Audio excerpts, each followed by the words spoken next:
Hello friends. You want to display the entire configuration on your Mikrotik router. Open command window in Winbox, then run a single command. Export file equals config. Text.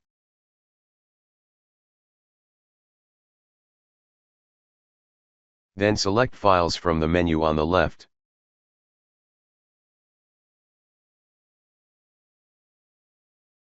Next, drag and drop the config.txt.rs file onto your desktop. The rest is you open this file with Notepad.